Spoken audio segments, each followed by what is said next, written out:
When 63-year-old retired Marine Robert Bob Hayes walked into the Blue Bay Grill that quiet Tuesday morning, he only wanted a corner table, a peaceful meal, and his loyal service dog, Max, by his side.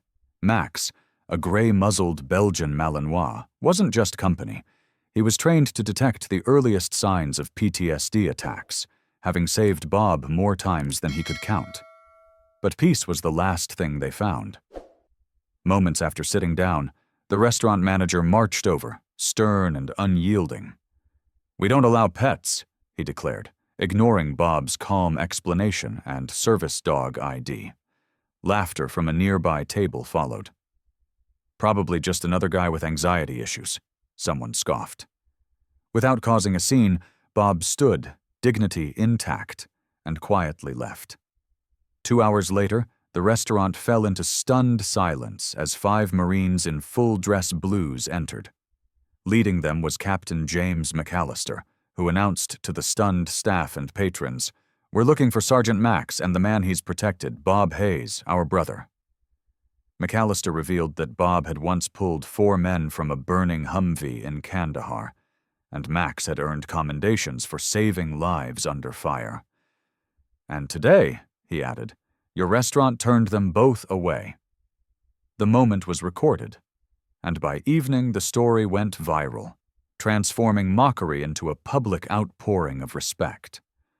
Because sometimes it takes a uniform and a 4-legged soldier to remind the world what quiet courage truly looks like.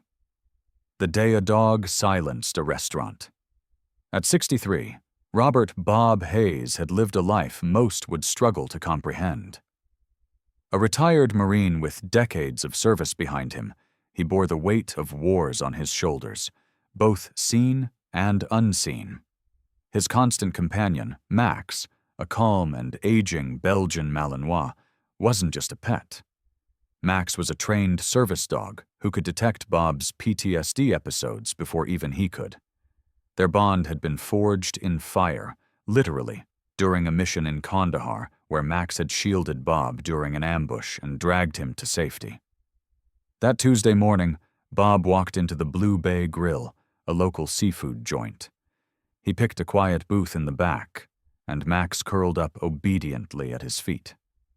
They had done this 100 times before. But this time was different.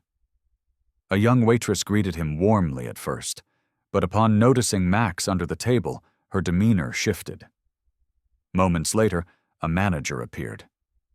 "Loud enough for everyone to hear," he declared. "We don't allow pets in this establishment." Bob calmly explained that Max was a registered service dog, and even began to pull out the appropriate documents. The manager refused to look. "Rules are rules," he said coldly. A woman at a nearby table chimed in. "A dog's a dog, military or not." Bob stood slowly, his pride intact, but heart heavy. As he exited the restaurant, phone cameras caught the moment, though no one intervened. Across the street, Bob and Max sat on a bench, splitting a sandwich, sharing the silence they knew all too well.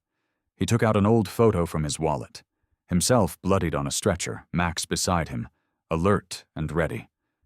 "They'll never get it, buddy," he whispered to the dog.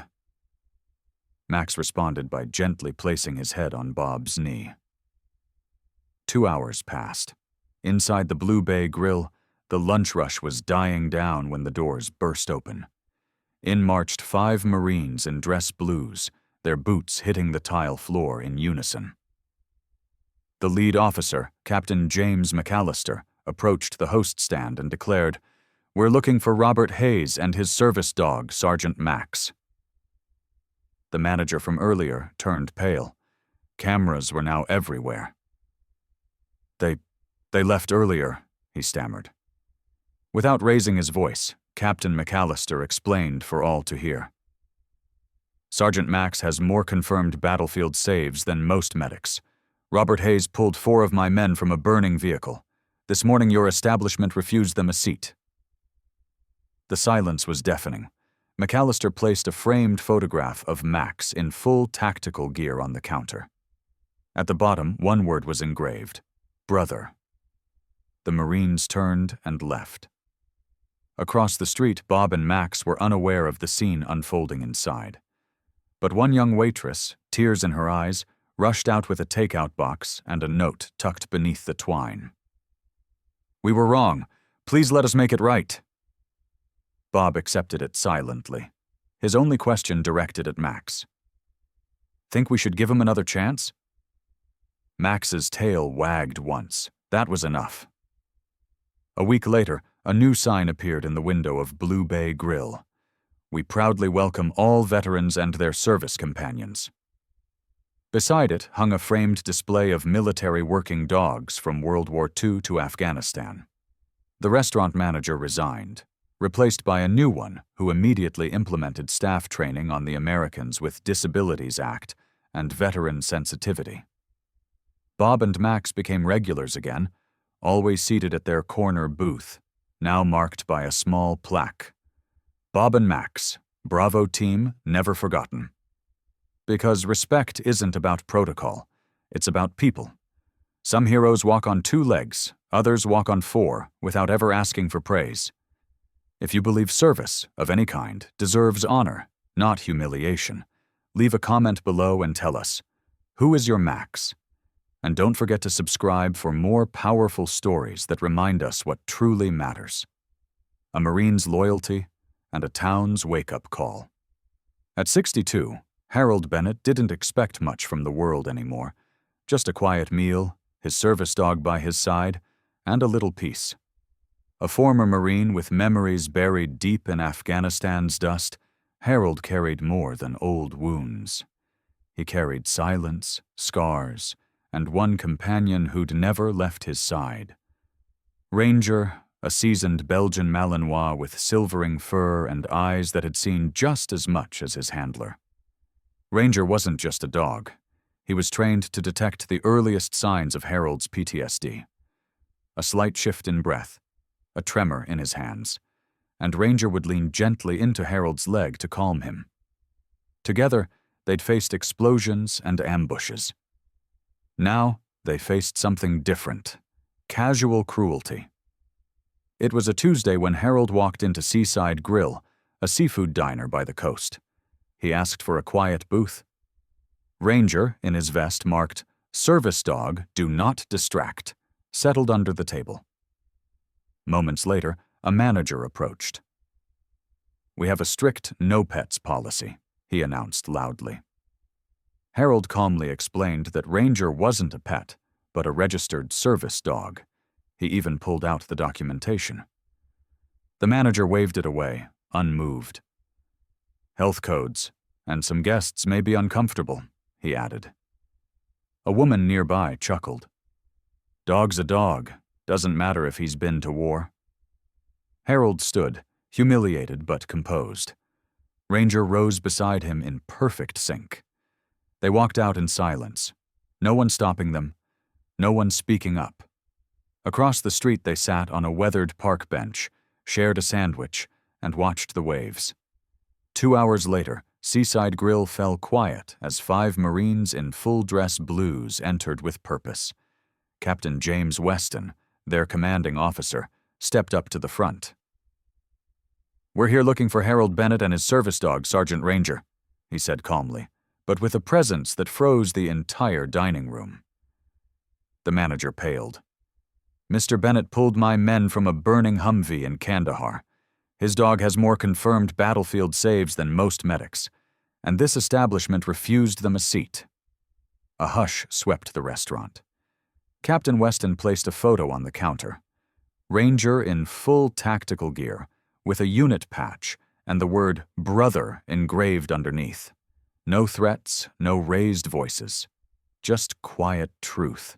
Then the Marines left. From across the street, Harold watched as the same waitress who had once looked away now approached him, holding a warm takeout meal and a note that read, "We were wrong. Please let us make it right." Harold nodded. Not angry, just tired. Ranger gave a slow wag of his tail. Forgiveness wasn't easy, but sometimes it started with a gesture. Days later, the Seaside Grill had a new sign: Veterans and service animals always welcome. Inside hung photos of working dogs throughout American military history. The manager resigned. The owner, the daughter of a Vietnam vet, instituted mandatory ADA training and began hosting monthly veteran story nights. Harold and Ranger were the first invited speakers. Their booth now bore a small American flag and a plaque. Harold and Ranger, Bravo Unit, always remembered. The teen who had filmed the original confrontation approached Harold one evening. "I deleted the video," he admitted. "My brother just enlisted. I hope someone looks out for him." Harold shook his hand and replied, "Then be that someone." A Marine, his dog, and a town's wake-up call. It was supposed to be a peaceful lunch for Walter Briggs, a 63-year-old retired Marine who had seen enough war to last a lifetime. His body carried the marks of service, an old injury in his leg, a stiffness in his back. But it was the invisible wounds, the kind that woke him in the middle of the night, that made Duke, his Belgian Malinois service dog, an inseparable part of his life. Duke wasn't just any dog. He was trained to spot the signs of PTSD that even Walter sometimes didn't notice. A shallow breath, a tremor in his fingers, the distant look in his eyes. Duke would press gently against Walter's leg to ground him before panic took over. That Tuesday afternoon, Walter walked into Lakeside Grill, a small-town restaurant known more for its fried catfish than its compassion. He asked for a quiet booth. Duke, in his vest labeled "Service Dog, Do Not Pet," slipped under the table without a sound. At first all was normal, until a young waitress spotted Duke and disappeared into the kitchen. Moments later, a manager with a tight jaw and a name tag reading Eric approached. "I'm afraid we have a no pets policy," he said, loud enough for other diners to hear. Walter kept his voice calm. "He's not a pet. He's a registered service animal." Eric didn't care. "We have health regulations, and some of our guests don't feel comfortable eating near dogs." From a nearby table, a woman added, "Military or not, it's still a dog." Walter looked down at Duke, still lying quietly under the table. "This dog pulled me out of a burning vehicle in Kandahar. He stood between me and incoming fire. I won't abandon him because someone finds him inconvenient." "Then you'll have to leave," the manager snapped. So Walter stood, his back straight with military discipline. Duke rose beside him, step for step, and together they walked out under the quiet stares of strangers. Across the street, Walter sat on a bench and split a sandwich with Duke. He rubbed behind Duke's ears and whispered, "Guess we're still fighting battles, huh, buddy?" But 2 hours later, the battle shifted. Just as the lunch crowd thinned at Lakeside Grill, 5 Marines in dress blues walked through the front door. The restaurant fell silent.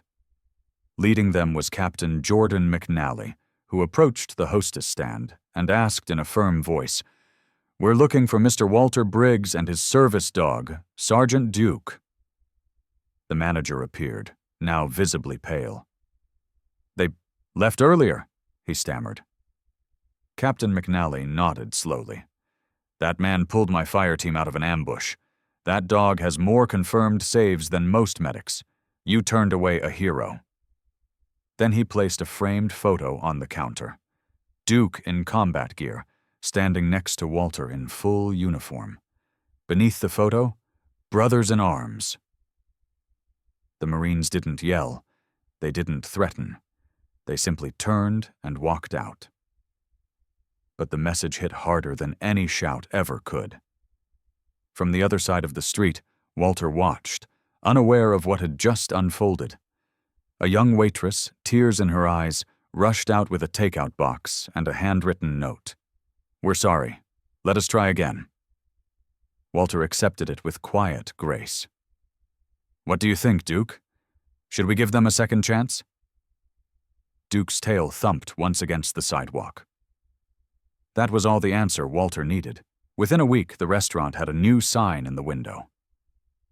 veterans, and their service companions always welcome. Inside, a photo wall was created featuring military working dogs.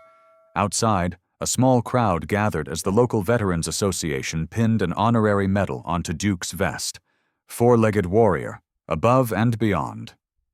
Walter and Duke became regulars at the diner again, always seated at the same table, now marked with a small American flag and a plaque.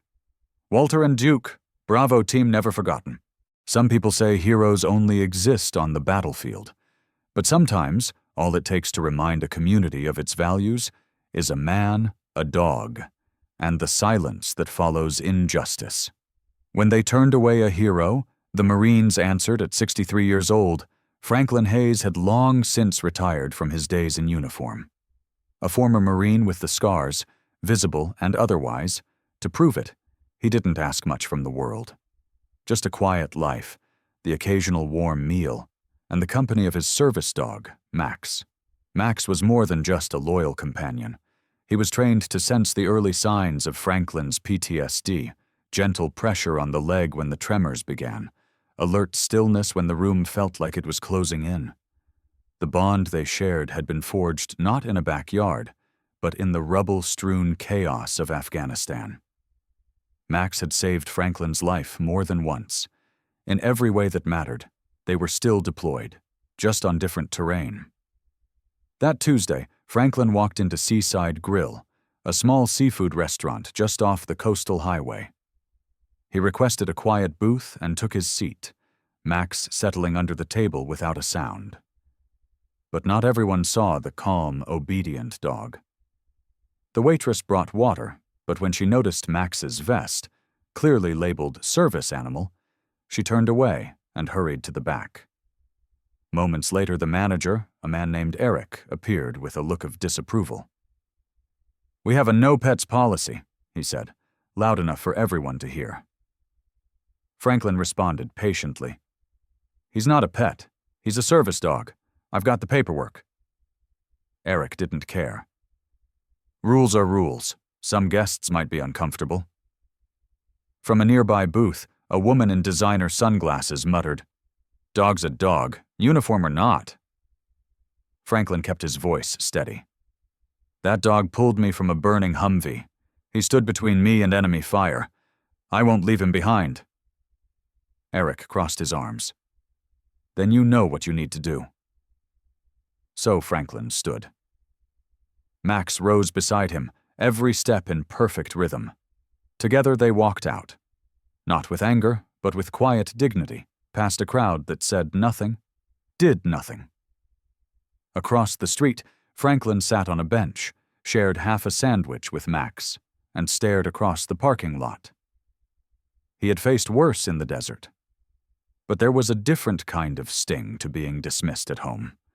What Franklin didn't know was that someone had filmed the incident, and someone else had recognized him. 2 hours later, the restaurant doors opened again. Not for food, but for reckoning. 5 Marines in full-dress blues entered. Leading them was Captain James Mitchell, commanding officer of Bravo Unit. He walked straight to the front, held up his ID, and asked, "Where is Franklin Hayes and his service dog Max?" The room went still. The manager stammered, "They left." Captain Mitchell's voice cut through the silence. "Mr. Hayes saved 4 members of my unit in Kandahar. His dog Max holds the rank of sergeant in our records. He's received more field commendations than most medics. And you turned them away." A framed photo was placed on the counter. Max, in tactical gear, standing beside Franklin, both of them looking out into the dust of the battlefield. The word "brothers" was etched underneath. No shouting, no threats, just truth, standing tall in military posture. From the truck across the street, Franklin watched. He didn't need to hear the words. He saw the uniforms. He understood the message. Minutes later, a young waitress approached with a to-go meal and a handwritten note. "We were wrong. Please let us make it right." Franklin looked at Max. "What do you think, boy? Second chances?" Max's tail wagged once. The Marine in him approved. Within a week, a new sign appeared at Seaside Grill. "We proudly welcome all veterans and their service companions." Max received a community medal from the local veterans organization. Franklin returned to the restaurant, not for an apology, but because the corner booth now bore a plaque with their names and the words, "Bravo Team, never forgotten." Because sometimes the uniform comes off, but the service never ends. The dog. They doubted, the hero they forgot to most diners at Bayview Bistro. It was just another weekday lunch rush. Waiters weaving through crowded tables, the smell of grilled seafood lingering in the air, and conversations blending into a familiar hum. But for Walter Briggs, a 61-year-old retired Marine, it was more than a routine visit. It was part of the routine that helped him manage a life forever changed by war. At his side, just beneath the table, lay Scout, a Belgian Malinois with graying fur and watchful eyes. Scout wasn't there to beg for scraps or be admired.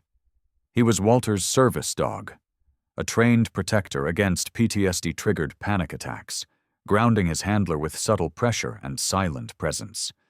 Their bond had been built not in comfort, but in survival. Scout had pulled Walter from debris in Kandahar, shielded him in a blast, and stood guard when no one else could. But the staff at Bayview Bistro didn't see that. A young hostess had smiled at first, then stiffened when she noticed Scout. Moments later, the manager, a stern man named Trevor, stormed over. "We don't allow dogs in here," he said loudly, drawing glances from nearby tables. Walter replied calmly, "Scout is a certified service animal. Here's his documentation." Trevor waved it away. "Doesn't matter. This is a health code violation. Other guests might complain." Walter nodded, understanding more than he let on. "This dog has saved my life more times than I can count. I won't send him outside like a stray." Trevor's voice rose. "Then you'll have to leave." So Walter stood. Scout rose in sync, his movements fluid and silent. They walked out together, heads high, dignity intact, even as whispers and judgment followed them out the door. What Trevor didn't know was that someone had filmed the incident and uploaded it within the hour. The caption read, "Marine turned away because of service dog." And somewhere in the digital current, it reached someone who remembered. 2 hours later, just as the lunch crowd began to thin, the restaurant doors opened again. This time 5 men walked in, Marines in full dress blues, medals glinting, their movements purposeful. At the head was Captain Marcus Lee, commander of Bravo Unit. "We're looking for Walter Briggs and his service dog, Scout," he announced at the front desk, his voice calm but unmistakably commanding. Trevor appeared, visibly flustered. They left earlier." Captain Lee nodded. "We know. That man saved lives in my unit. That dog has more field commendations than most medics I've worked with. He's listed in our records as Sergeant Scout. Yesterday, your staff refused to serve them. Today we came to set the record straight." He placed a framed photo on the host's stand. It showed Walter and Scout in combat gear, framed against a sandstorm. Below, one word: Bond. The restaurant fell into silence. No shouting, no anger, just the kind of quiet you hear when honor walks into the room. From across the street, Walter watched through his truck window. He didn't need to hear the words. He recognized the posture, the uniforms, the unspoken message. You were never forgotten. Later that day, a new sign appeared at Bayview's window. We honor all veterans and their service animals. Scout was presented with an honorary medal by the local Veterans Council. Walter was invited to speak at a community dinner, though he declined politely. It's not about attention, he told them. It's about respect for every veteran who still fights invisible battles. A dog named Sergeant, the quiet courage that changed a town. On a breezy Tuesday morning, 62-year-old retired Marine Herald Hal Jennings walked into the Blue Water Grill, a cozy seaside diner in North Carolina, known for its fried shrimp and strong coffee. With him, as always, was Sergeant, a Belgian Malinois service dog with alert eyes and a streak of gray around his muzzle. For the past 8 years, Sergeant had been more than just a dog. He was Hal's constant companion and lifeline, trained to detect and respond to the early signs of PTSD, rapid breathing, shaking hands, or distant stares. They requested their usual seat, a quiet corner table away from the chatter. Sergeant took his place beneath the table, unseen but not unnoticed. The young waitress greeted them warmly, but her smile faded when she spotted the dog's vest. Minutes later, a manager in a crisp shirt marched over. "I'm sorry, sir. We have a strict no-pets policy," he said loudly enough for everyone nearby to hear. Hal calmly explained, "He's not a pet. He's a service animal." He even pulled out his official certification, but the manager refused to look at it. From another table, a woman in sunglasses muttered, "A dog's a dog, service or not." Hal, ever composed, said, "This dog pulled me from a burning Humvee and stood between me and enemy fire. I won't leave him because someone here feels uncomfortable." With dignity intact, Hal stood. Sergeant rose in perfect sync beside him. They left in silence, heads high as others turned away or watched without speaking. Outside, Hal sat on a nearby bench and shared his sandwich with Sergeant. He pulled an old photo from his wallet, himself on a stretcher, bloodied, while a younger, battle-hardened Sergeant stood guard by his side. "We've been through worse, haven't we, buddy?" he whispered. 2 hours later, the atmosphere inside the diner changed completely. 5 Marines in dress blues entered with precision. Their commanding officer, Captain David McAllister, asked for Hal by name. "Mr. Jennings saved 4 men from my unit during a firefight outside Kandahar, and his dog, Sergeant, has more confirmed saves than most field medics," the captain announced. "He holds the rank of sergeant in our records and was awarded the Navy and Marine Corps Medal." The diner fell silent. The Marines didn't raise their voices or threaten lawsuits. They simply placed a framed photo of Sergeant in full tactical gear on the counter, with the word "brother" inscribed beneath it, and turned to leave. As they walked out, the manager stammered, trying to explain. The captain stopped him. "You shouldn't have to see a uniform or a medal to treat someone with basic respect." Later that day, a young waitress who had witnessed the whole thing brought Hal a warm meal in a takeout container, along with a handwritten note. "We were wrong. Please let us make it right." Hal nodded, offering no words of condemnation, only the quiet acknowledgement that forgiveness doesn't always need to be spoken aloud. Within a week, a new sign hung in the window of the Blue Water Grill. "We proudly welcome all veterans and their service companions." Beneath it was a framed photo of working military dogs throughout U.S. history, from World War II to Afghanistan. A local veterans group even held a ceremony outside the diner. Sergeant received an honorary medal that read, "Four-legged warrior, above and beyond." The manager resigned, leaving behind a note. "Thank you for teaching me that real respect isn't found in policies, but in people." And Hal? He still visits the diner every Friday, occupying the same corner table now marked with a plaque. "Hal and Sergeant, Bravo team, never forgotten." Because sometimes, the quietest stand for dignity echoes the loudest. Every morning, 27-year-old waitress Lisa Reynolds tied on her apron at the Sunny Spoon Diner like clockwork. But her routine changed the day a quiet little girl in a too-thin yellow coat started coming in at 7 a.m., always alone, always sitting in the far corner. The girl spoke just a few words. "Egg sandwich, please," and counted out coins that never quite added up. Lisa would quietly cover the rest and sneak her a warm glass of milk, saying, Growing bones need calcium. For 2 weeks, the same scene repeated. Then one morning, the girl didn't come. Instead, a black SUV pulled up, and out stepped a man in a tailored suit, surrounded by bodyguards. He walked into the diner and asked one simple question. "Who's been helping my daughter?" It turned out the quiet little girl was the daughter of Nathan Everett, a well-known tech executive whose child had stopped speaking after losing her mother. That waitress's small acts of kindness, never looking for attention or thanks, had been the breakthrough the family had prayed for. And that day, Lisa was offered something she never expected: full funding to open her own cafe, built on the values of warmth and quiet care. Sometimes it's the smallest acts, an extra $1, a warm glance, a glass of milk, that echo the loudest in someone's life. Lisa didn't need to know who the little girl was.